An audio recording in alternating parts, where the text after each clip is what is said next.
आ चुका है। पहला, ये राज्य का वास्तविक प्रमुख होता है। रियल हेड कौन होता है, वास्तविक प्रमुख कौन होता है, तो ये होता है राष्ट्रपति। राज्य का प्रथम व्यक्ति होता है।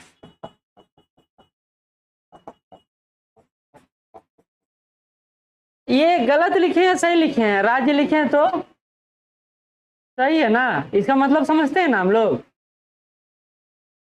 हाँ,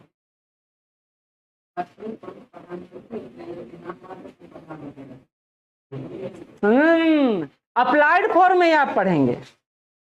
जब अप्लाइड करेंगे तो ये वास्तविक से नाम मात्र के हो जाएंगे और वो नाम मात्र से वास्तविक के हो जाएंगे। बात समझिए, आपके घर में दादा हैं, पापा हैं, चला रहा है कौन घर, तो दादा के नाम से घर चलता है ना। पूछा घर का मुखिया कौन है हो, तो क्या बोलिएगा, दादा बोलिएगा ना। लेकिन पावर का यूज कौन कर रहा है, पापा कर रहे हैं। तो इस रूप में जितना भी काम होता है वो राष्ट्रपति के नाम से होता है। तो कॉन्स्टिट्यूशनल हेड की बात किया जाएगा तो राष्ट्रपति ही। लेकिन वही हम लोग व्यवहारिक में पढ़ते हैं, अप्लाइड सेक्शन में पढ़ते हैं, तो करते हैं कि नाम मात्र के प्रमुख को नजर आते हैं और वास्तविक शक्तियों का प्रयोग किसके द्वारा किया जाता है, तो वो पीएम के द्वारा किया जाता है, प्रधानमंत्री या मंत्रिपरिषद के द्वारा किया जाता है। ये सुने हैं ना। तो ऐसे नहीं बोलते कि वास्तविक हेड प्रधानमंत्री, ऐसा कहीं लिखा हुआ देखिए तो दिखाइए, तो कहीं लिखा हुआ ऐसा दिखाएंगे नहीं। वो तो हम लोग बोलते हैं, तो बोलना अलग होता है, करना अलग होता है। ठीक है। अच्छा, जितना भी काम राज्य से बाहर होता है, राज्य से बाहर होता है, यानी आप फॉरेन में गए, एग्रीमेंट साइन किए, एमओयू साइन किए, तो किसके नाम से साइन होता है, राष्ट्रपति के नाम से।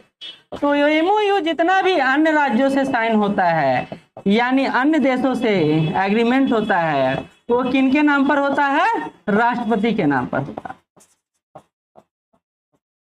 आर्टिकल 52 कहता है कि भारत का एक राष्ट्रपति होगा।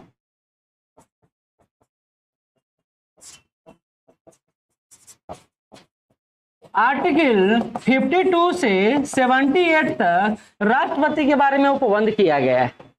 देखिए, एक नॉर्मल फैक्टर, मतलब ये आपको पता हो सकता है। एक क्वेश्चन आया है, राष्ट्रपति का पेमेंट कितना है, वेतन कितना है, कितना है, 5 लाख बोल सकते हैं, क्योंकि ये बढ़ते रहता है घटते रहता है।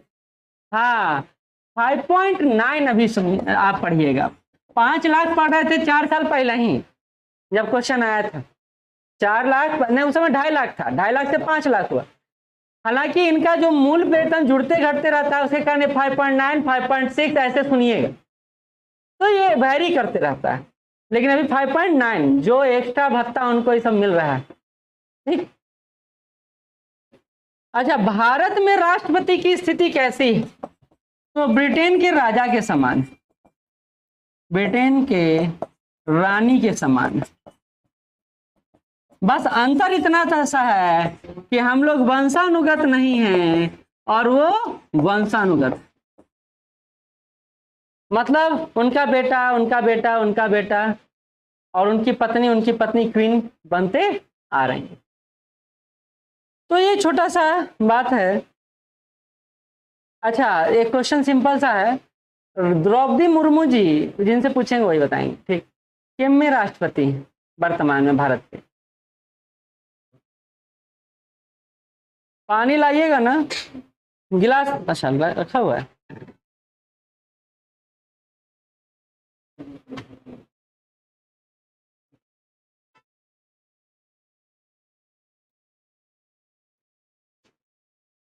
राष्ट्रपति हैं कि नहीं है, कि प्रधानमंत्री हैं, पूछ लिया गया एक टीचर से, और तो बेचारे राष्ट्रपति को प्रधानमंत्री के रूप में पेश कर दिया। मोदी जी हैं, क्योंकि हर घर मोदी वहीं चल रहा है ना। मत सर्च कीजिए, 15वें राष्ट्रपति हैं, लिख लीजिए, 15वें राष्ट्रपति हैं। व्यक्तिगत रूप से 15वें, पदानुक्रम के अनुसार 16वें, 15वें राष्ट्रपति हैं, लिख लीजिए।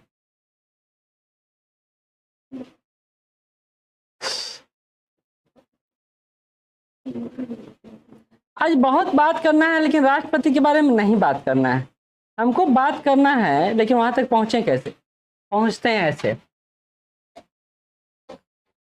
राष्ट्रपति का निर्वाचन, आज इसी पर टाइम देंगे।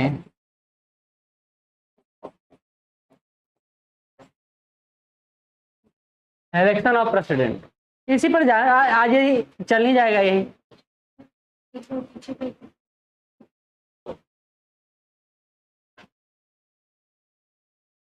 इलेक्शन ऑफ द प्रेसिडेंट,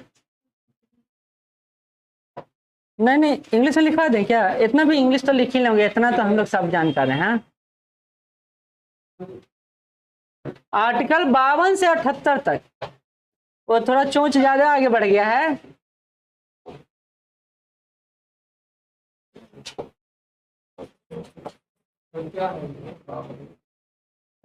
बावन से शुरू हुआ है कि राष्ट्रपति भारत का होगा, उसके क्या कार्य हैं, उसका निर्वाचन कैसे होगा, सारा प्रोसेस इसमें दिया हुआ है। तो हाँ, सारा सेक्शन हम लोग देखते जाएंगे। तो क्वेश्चन आया हुआ है कि राष्ट्रपति के संदर्भ में संविधान में कहाँ उपबंध है, कहाँ पर वो है? तो वो 52 से 78 तक, आर्टिकल 52 से लेकर 78 तक। ठीक है, अब आते हैं राष्ट्रपति के निर्वाचन। आ जाए, इलेक्शन प्रोसेस ऑफ प्रेसिडेंट। पहली बात के कहां से प्रेरित, कहां से? आयरलैंड से प्रेरित।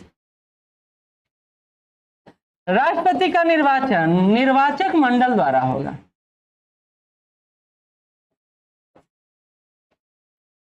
इनका निर्वाचन निर्वाचक मंडल द्वारा होगा।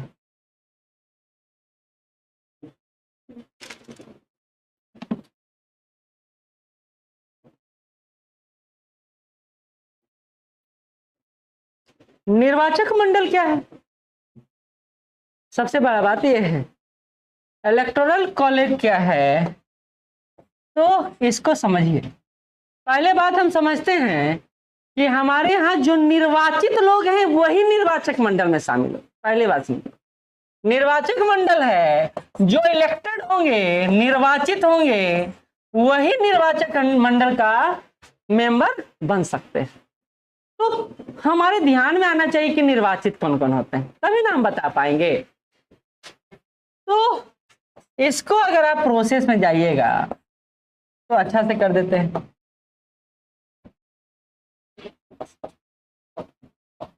पहला, लोकसभा के सदस्य, मेंबर ऑफ पार्लियामेंट। पहला लोकसभा के सदस्य निर्वाचित होते हैं। 2 एंग्लो इंडियन थे, उनको साइडलाइन कर दिए, 2 तो 543 बचा, तो लोकसभा के हो गए। राज्यसभा के मेंबर, तीसरा विधानसभा के मेंबर,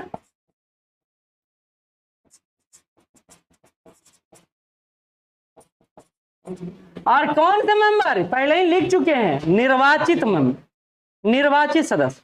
और तीसरा दिल्ली और पांडिचेरी के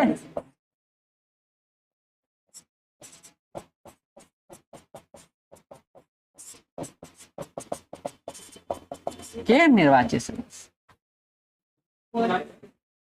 हाँ, अभी तो आएगा, अभी तो आएगा। हालांकि अभी वहां एक प्रोसीजर बाकी है, जो हाँ पार्लियामेंट विधानसभा को लागू करना बाकी है, लेकिन उसके मेंबर के रूप में शामिल किया जाएगा। लेकिन इस बार जो मुर्मू जी का इलेक्शन हुआ उसमें उनके मेंबर पार्टिसिपेट नहीं किए। लेकिन अभी जब प्रोसीजर बना है, उसमें बना है ना कि जम्मू कश्मीर विधानसभा क्षेत्र बनेगा, तो उसके मेंबर भी शामिल होंगे। इस बार नहीं हो पाए क्योंकि वहां इलेक्टेड नहीं थे। तो अभी मुर्मू जी का जब पढ़िएगा ना पूरा इस बार, तो वहां जम्मू कश्मीर के मेंबर इसमें पार्टिसिपेट नहीं किए, और उसके पहले जो इलेक्शन हुआ था उसमें पार्टिसिपेट किए थे। नहीं किए, अभी तक तो नहीं किए। जब तक वहां विधानसभा का गठन नहीं हो जाएगा नहीं आएंगे। जब तक वहां निर्वाचित ही नहीं कोई, किसको भेजाएगा? उपराज्यपाल को, प्रशासक तो नहीं डाल सकता वोट। प्रावधान है, लेकिन जब अभी निर्वाचित हुए ही नहीं है तो प्रावधान वो साइलेंट में है, मतलब खत्म नहीं है, साइलेंट में वो एक्टिव होगा, क्योंकि सरकार ने प्रोविजन ही रखा है ना आर्टिकल 370 को रद्द करते समय ये बोला ही है कि जम्मू कश्मीर में विधानसभा का गठन होगा। हालांकि उसमें देरी हो सकता है क्योंकि आप सिचुएशन जानते हैं जम्मू कश्मीर का। चलिए आगे बढ़ते हैं। अब इसमें एक चीज है कि कैसे होगा, तो दो शब्द है सुनिएगा, आनुपातिक प्रतिनिधित्व प्रणाली।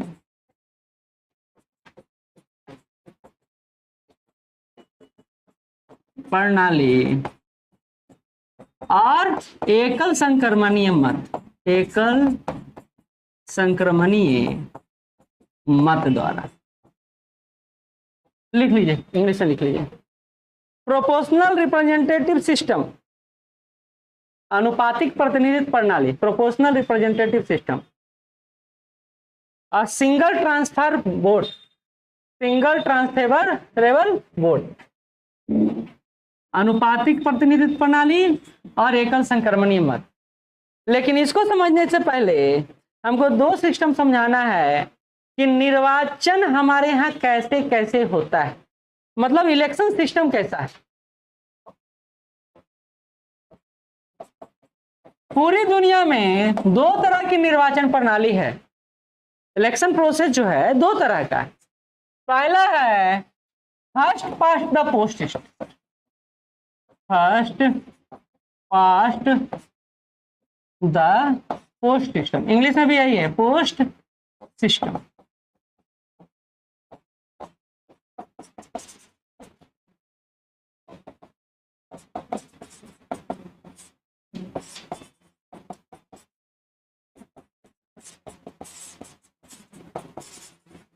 और दूसरा है आनुपातिक प्रतिनिधित्व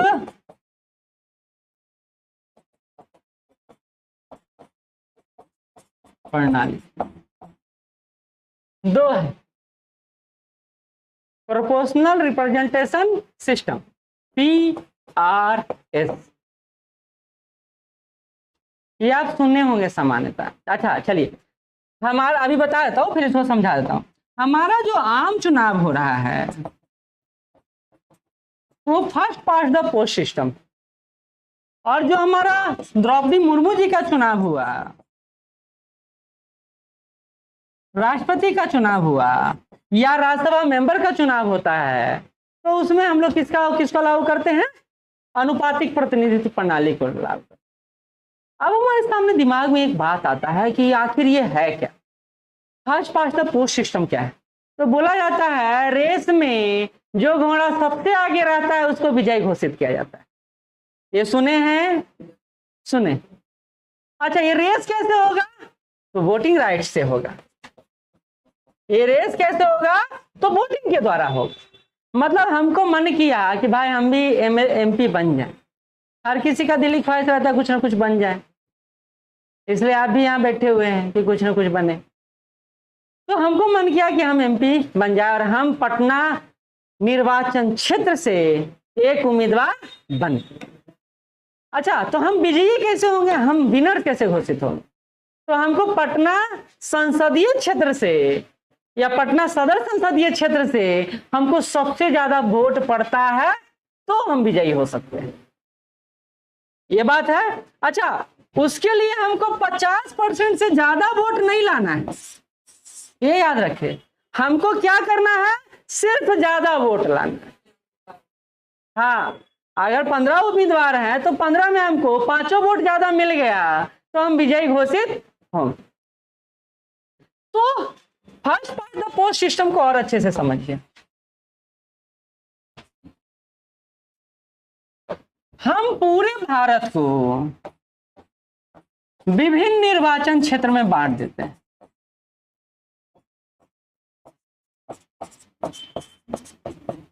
ये क्या है,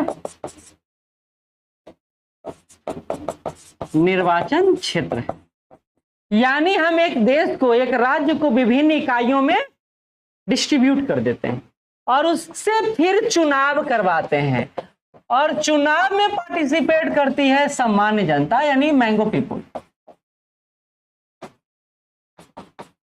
और ये अपने वोटिंग राइट्स का प्रयोग करती है और जिसके फेवर में वोट देना होता है उनको देती है और जिनको सबसे ज्यादा वोट मिलता है वही विजयी घोषित होते हैं।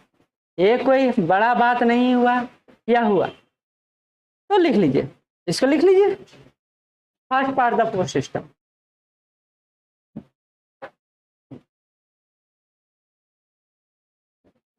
ये डायग्राम बना दीजिए।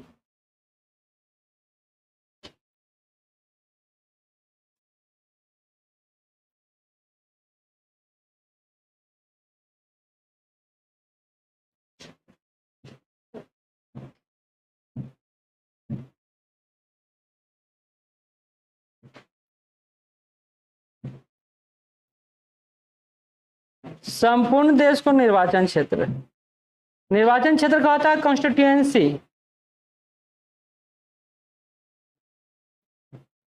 ठीक है, लिख लीजिए, divide the entire country into different constituency. देश को विभिन्न निर्वाचन क्षेत्रों में बांट दिया जाता है,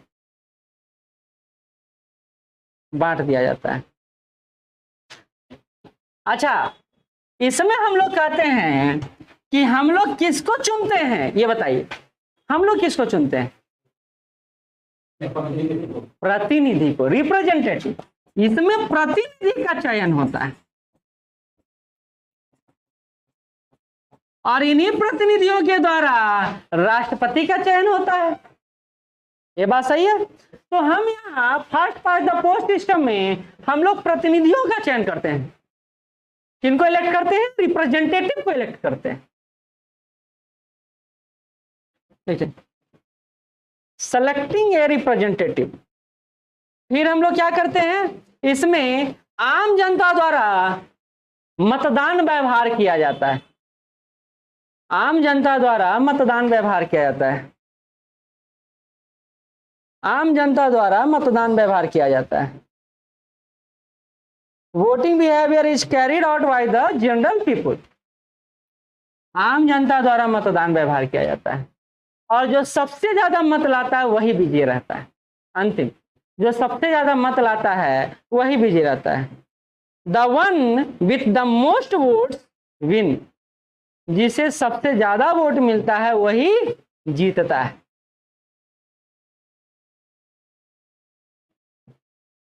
एग्जाम्पल के लिख दीजिए, लोकसभा और राज्यसभा का चुनाव, सॉरी, लोकसभा विधानसभा का चुनाव, लोकसभा और विधानसभा का चुनाव। क्योंकि अगर राष्ट्रपति के इलेक्शन प्रोसेस को समझना है तो आपको इन दोनों के बीच डिफरेंशिएट करने आना चाहिए। अच्छा, ये तो हो गया कि सारा भारत को हम लोग विभिन्न टुकड़ों में बांट दिए और उसका नाम दिए निर्वाचन क्षेत्र, कॉन्स्टिट्यूएंसी। लेकिन इसमें तो ऐसा नहीं करते हैं। इसमें तो क्या करते हैं, यहाँ के जो प्रतिनिधि हैं उन्हीं से हम लोग वोटिंग राइट्स लेते हैं। तो क्वेश्चन आता है कि हम इसका, ये प्रक्रिया जो होता है प्रत्यक्ष प्रक्रिया होता है, डायरेक्ट मेथड होता है, और ये कैसा होता है?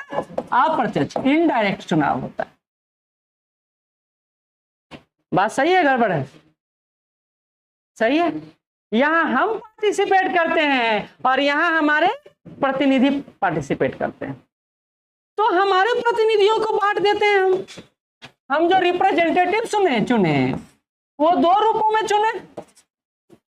पहला तो चुने एमपी के रूप में और दूसरा चुने हम लोग एमएलए के रूप में। बात सही है? तो एमएलए और एमपी ही मिलकर, अब देखिए, अब एक बात और आता है कि हम कहते हैं अनुपातिक। जब राष्ट्रपति का चुनाव होता है तो अनुपातिक होता है। तो अनुपातिक का मतलब क्या हुआ?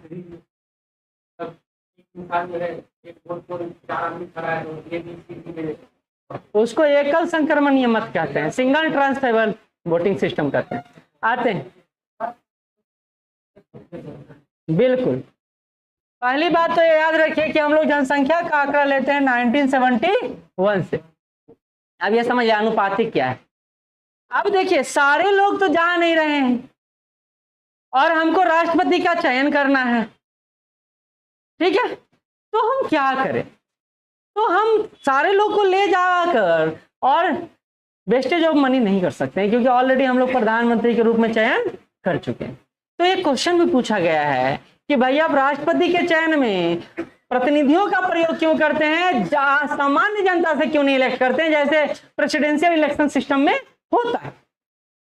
क्वेश्चन आता है ना, ये क्वेश्चन उठ सकता है आपके दिमाग में कि प्रेसिडेंशियल सिस्टम में जब कॉमन पीपल पार्टिसिपेट करते हैं तो यहाँ पार्लियामेंट्री सिस्टम में हम लोग रिप्रेजेंटेटिव का सहारा क्यों लेते हैं। ये सामान्य सी बात है, क्योंकि वो तो हमारे वास्तविक प्रमुख हैं। तो वास्तविक प्रमुख का चयन भी हम वास्तविक व्यक्तियों द्वारा किया जाना चाहिए। तो इसका एक उत्तर आता है कि भैया सबको अगर आप चुन के भेजने लगेगा तो वो चाहेगा कि भी उस पावर का प्रयोग हम ही करें, तुम काहे करो। हम भी इलेक्टेड हैं और आप भी इलेक्टेड हैं, आपको भी जनता विश्वास रखती है और हम पर भी जनता विश्वास रखती है। तो हम क्यों नहीं पावर का यूज करें, आपको पावर क्यों दें। पावर डिस्ट्रीब्यूशन का कोई मतलब नहीं। हाँ वो लैप्स करेगा तो लोग डेमोक्रेसी चल पाएगा।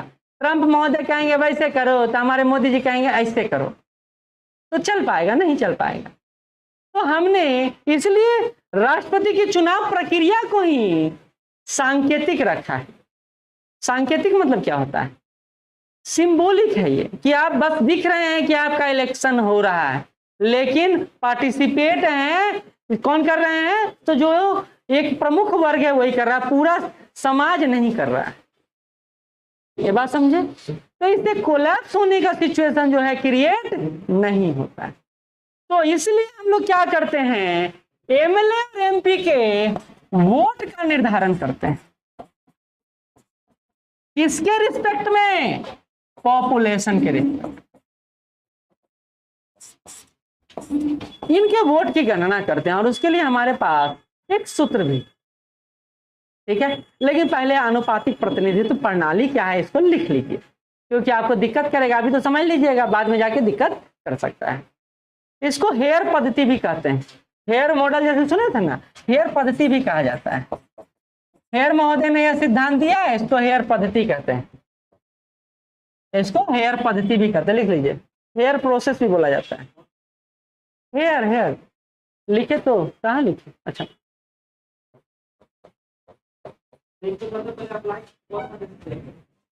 अनुपातिक प्रतिनिधित्व प्रणाली को विस्टर्न में हुआ था। कौन सा देश क्या था ये नहीं, शायद यूएसए के स्तर पर ही हुआ है। चलिए, प्रोपोर्शनल रिप्रेजेंटेटिव सिस्टम। निर्वाचित निकाय को विभिन्न निर्वाचक मंडलों में अनुपातिक आधार पर बांटा जाता है। निर्वाचित निकाय को निर्वाचक मंडलों में अनुपातिक आधार पर बांटा जाता है। निर्वाचित निकाय को निर्वाचन मंडल में अनुपातिक आधार पर बांटा जाता है। In the elected body the constituency are distributed on a proportional basis। अनुपात के आधार पर बांटा जाता है। इसमें निर्वाचन क्षेत्र को बड़ा भौगोलिक क्षेत्र मान लिया जाता है। इसमें निर्वाचन क्षेत्र कॉन्स्टिट्यूएंसी को बड़े रूप में स्वीकारा जाता है। निर्वाचन क्षेत्र को बड़ा भौगोलिक क्षेत्र में बांटा जाता है। बड़े भौगोलिक क्षेत्र में बांटा जाता है। Constituencies are divided into larger geographical area. Constituencies are divided into larger geographical area।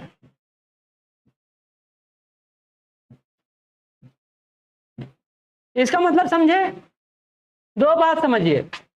जब first pass the post system करते हैं तो इसमें छोटा छोटा एरिया को डिवाइड करते हैं, लेकिन अनुपातिक प्रतिनिधित्व प्रणाली में हम लोग राज्य डिफाइन करते हैं।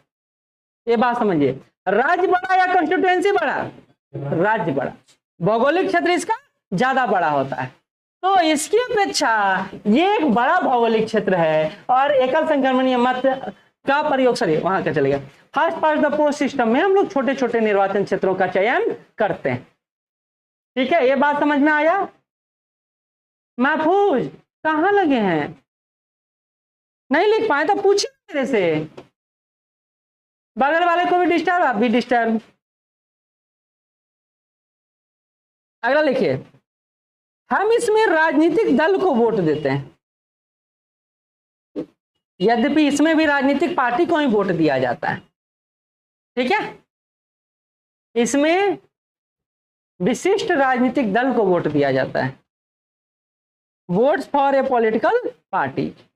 ये दोनों में सिमिलर है, अलग नहीं है। लेकिन यहां जिसके पास सबसे ज्यादा वोट है उसको वो जीतेगा, लेकिन यहां मेजोरिटी वोट्स का विनर होगा।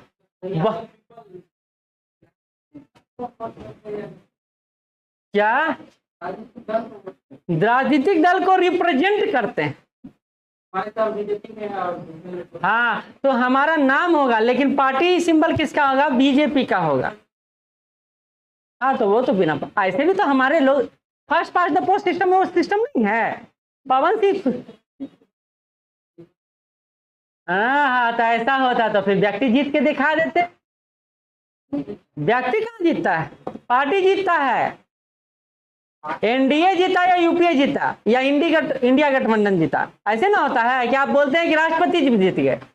नहीं, बहुमत साबित करते हैं ये। तो एक बात समझिए, इसमें जो सबसे ज्यादा वोट पाता है वो जीतता है, और इसमें जो बहुमत प्राप्त करता है वो जीतता है। मेजोरिटी वोट्स, मेजोरिटी वोट्स का मतलब क्या होता है? तो सिंपल बात है, 50% प्लस 1, 50% प्लस 1, यानी 50% से ज्यादा वोट प्राप्त।